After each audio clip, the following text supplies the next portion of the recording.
Está hoje na opinião do dia do 18-20 o reitor da Universidade de Évora, Carlos Brauman. Boa tarde, muito obrigada pela presença na RTP Informação. Olhando para os temas que têm marcado a atualidade, que são destaque nos noticiários, quais são aqueles que merecem a sua particular atenção? Em primeiro lugar, muito boa tarde também aos seus telespectadores.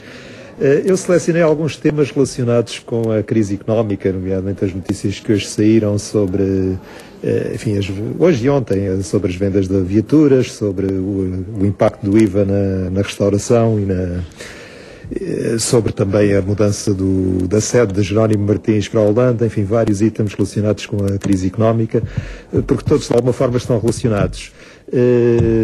Como se pode perceber, esta crise está a provocar uma redução da procura do mercado interno e, naturalmente, que isso vai ter efeitos de bola de neve, não é, sobre a economia. E, de alguma forma, temos que contrariar esses efeitos, reforçando a nossa capacidade exportadora e melhorando a qualificação da população ativa portuguesa. E julgo que aí é a partir daí que temos que combater a crise, naturalmente não no curto prazo, mas por efeitos a mais longo prazo, não só melhorando a qualificação da população ativa portuguesa através da formação e também fazendo a transferência de tecnologia da investigação desenvolvida nas instituições de ensino superior, em particular as universidades, para as empresas e para o tecido produtivo, de forma que melhoremos a nossa capacidade exportadora e a inovação da nossa economia.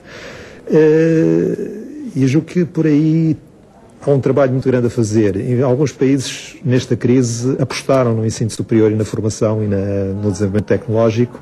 Portugal tem feito também nos últimos anos, mas, digamos, nesta resposta à crise houve um certo imediatismo, que é natural e se compreende, haver alguma resposta mais imediata, mas era importante também que houvesse a capacidade de começar a preparar a saída da crise e a capacidade de a ultrapassarmos, porque senão caímos nessa bola de neve e dela não sairemos. E de que forma é que isso é possível fazer? Bom, para já, eu acho que a população poderia, independentemente de apoios que possa haver, e eventualmente poderão ser desviados alguns apoios de fundos comunitários para a formação avançada e para a investigação e a inovação e a sua ligação às empresas, que também pode ajudar, mas a própria população pode aproveitar o seu tempo livre, porque, enfim, a crise não afeta ainda o tempo livre.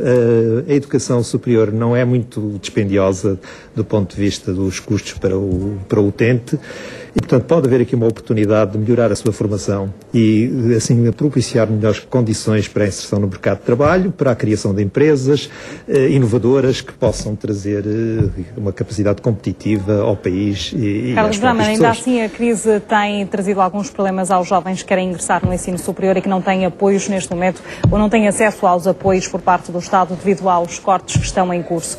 Que resposta é que, enquanto reitor, poderá dar a todas estas solicitações que não têm provimento? Bom, naturalmente os serviços da ação social das universidades têm procurado, naqueles casos mais críticos, dar um apoio, quer diretamente, quer através de acordos com outras instituições, e em particular a Universidade de Évora fez alguns acordos nesse sentido, para tentar ultrapassar aquelas dificuldades mais prementes de estudantes que não cabem no sistema de apoios do ensino superior, embora naturalmente haja um sistema de bolsas que apoia os estudantes mais carenciados e que é instituído pelo Estado. Não é? Inclusivamente há agora os empréstimos. De desistências por causa dessa situação?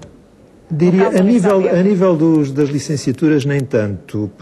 Em relação aos números deste ano, do ano passado, as diferenças são relativamente pequenas, porque o apoio talvez, enfim, a licenciatura é considerada para muitos portugueses muito importante e todos eles fazem um esforço especial para conseguir fazer essa formação. Já a nível de formações mais avançadas, que são cada vez mais importantes para o desenvolvimento do país, aí nota-se uma diferença que já não é tão pequena quanto isso em relação ao ano passado, porque naturalmente não é visto como uma formação tão essencial ou tão necessária, enfim, principalmente da parte dos jovens. Mas constitui um entrave à qualificação das pessoas, não é? Obviamente, e era importante aí haver um sinal. Inclusivamente há apoios aos desempregados e já agora, ainda hoje vi um apoio que era a Segurança Social pagar enfim, as rendas de casa dos desempregados, o que me parece que é uma medida seletiva interessante, que também tem consequências também sobre o mercado de arrendamento e sobre, inclusivamente, a economia de populações dos senhorios mais pobres que vivem das suas rendas, portanto, e pode vir a dinamizar também o mercado de arrendamento, que era muito importante para o país. Mas aqui está um exemplo de uma medida de apoio, pois também poderia haver, da parte do Estado, uma medida de apoio à formação dos desempregados, que eu acho que seria um aspecto interessante. Como disse também, dos fundos comunitários, e agora na vertente da inovação, porque as universidades podem ter um papel muito importante na transferência de tecnologia e de inovação para o tecido produtivo e, portanto, para melhorar a capacidade exportadora das empresas portuguesas, também aí os fundos comunitários podem apoiar, e inclusivamente no nosso caso estão a apoiar. Criámos no outro dia recentemente o Parque de Ciência e Tecnologia do Alentejo, que vai ter o apoio de fundos comunitários através de um programa que é o INA-Alentejo e que vai precisamente propiciar, através da união de esforços entre instituições de ensino superior da nossa região, desde a Universidade de Évora aos Institutos Politécnicos da região Alentejo, e também em laboratórios de ensino e de investigação, como também empresas, trabalhar em conjunto para, de uma forma concertada e em cooperação, o que é relativamente inovador, conseguirem fazer a transferência da tecnologia das universidades para as empresas e assim contribuir para o desenvolvimento económico da região e naturalmente também do país, porque também um dos objetivos é ajudar a atrair empresas para a região. Que tipo de áreas é que poderão estar envolvidas neste Parque de Ciência e Tecnologia do Alentejo? Temos várias áreas, mas, por exemplo, a área da agroalimentar, da parte, inclusivamente das tecnologias de informação ligada à interoperabilidade, a parte, enfim, da tecnologia de materiais, enfim, o empreendedorismo, também a ajuda à incubação e à criação de empresas, todas essas áreas estão contempladas e agora, como também vamos ter aqui várias empresas que se estão instalando, que é na área Mas há especificidades locais, digamos assim? Diga. Há especificidades locais no que diz respeito às áreas que serão desenvolvidas? Quando estamos a falar da agroalimentar, estamos a falar de aspectos importantes como toda a indústria ligada à agricultura, por exemplo. Ainda no outro dia tivemos um exemplo muito interessante de um novo protótipo desenvolvido pela Universidade, com o apoio da Agência de Inovação, para uma máquina destinada à apanha da azeitona num regime de olival intensivo, que não estava ainda desenvolvida, que é uma inovação importante e que vai melhorar com bastante, digamos, a eficiência do processo da atividade agrícola na área da olivicultura e, naturalmente, também das exportações.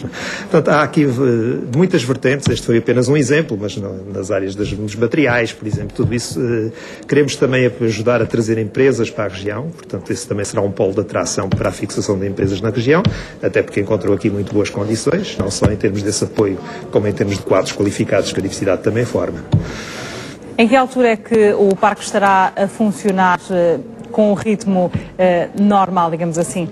Bom, ele arrancou agora, não é? Naturalmente agora estão-se a fazer as candidaturas para as infraestruturas de apoio, mas é preciso dizer que já existem algumas infraestruturas de apoio que existiam na universidade e nas instituições de ensino superior da região e nos laboratórios.